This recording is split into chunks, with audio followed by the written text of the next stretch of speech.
આ મારો છોકરો છે એમ કહે છે કે મને આ જબ્બો ગમતો નહીં. હવે તો તમે મારા મિત્રો ખાસ કોમેન્ટમાં જણાવજો આ જબ્બો એને સારો લાગે છે ખરાબ લાગે છે. તને નહીં ગમતો ને જબ્બો? ગતું નહીં ગમતું? ગાડી નો છેરો ખરે. હવે આ એમ કહે છે કે તમે મને ચપ્પો પહેરાવશો ને તો હું કહેતો છું બહાર જાય, પણ મારી ઈચ્છા છે કે આ ચપ્પો પહેરીને ફરે મસ્ત છે, એના માટે સ્પેશિયલ મેં સીવડાયો છે. બરોબર. પણ છોકરો એમ કહે છે કે ચપ્પો મને આ પપ્પા ગમતો નથી એટલે હું પહેર્યું નહીં. તો તમે બધા કોમેન્ટમાં જરૂર જણાવજો. આ ચપ્પો હાકડે ઉપર જ પડી, હાકડે ઉપર તો પગ તો ચપ્પો કેવો લાગે છે મારા કૃષ્ણાને? સારો લાગતો હોય તો પણ કોમેન્ટ કરજો, અને ખરાબ લાગતો હોય તો પણ કોમેન્ટ કરજો. કારણ કે આ છોકરો મારો છે પણ મારો બેટો ના પાડે કે મારે ચપ્પો નહીં પહેરું, કે ખરાબ લાગે છે. મને તો મસ્ત લાગે છે.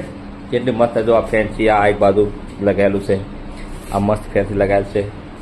પહેરકી બટી નહીં પહેરે તો નહીં ગમતો? ના પાડે કે મને ગમતો નહીં એમ વિડીયો બોલ કે મને આ કે ચપ્પો મને ગમતો હું પહેરવાનું નથી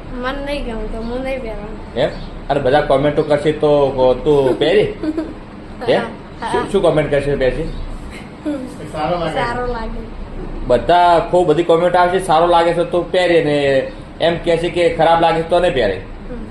ચોક્કસ નહીં તો એમ કે બધા કોમેન્ટ કરજો, એમ કે બધા કોમેન્ટ કરજો. હા ચપ્પો સારો લાગે છે ખરાબ લાગે છે એમ કે ચપ્પો સારો લાગે છે ખરાબ લાગે છે. બરાબર. ચોક્કસ તમારા મિત્રો મારા કૃષ્ણા માટે થઈ અને કોમેન્ટમાં જણાવજો તમે કે આ જબ્બો એને સારો લાગે છે ખરાબ લાગે છે. કારણ કે આ જબ્બો મને 800 રૂપિયામાં પડ્યો છે. બરોબર. હવે મારા 800 રૂપિયા ફેલ છે. આ છોકરો બગડ્યો છે કે મને ખરાબ લાગે છે. તો સારો લાગે તો સારો કહેજો, અને ખરાબ લાગે તો ચોક્કસ કોમેન્ટમાં જણાવજો. જય માતાજી.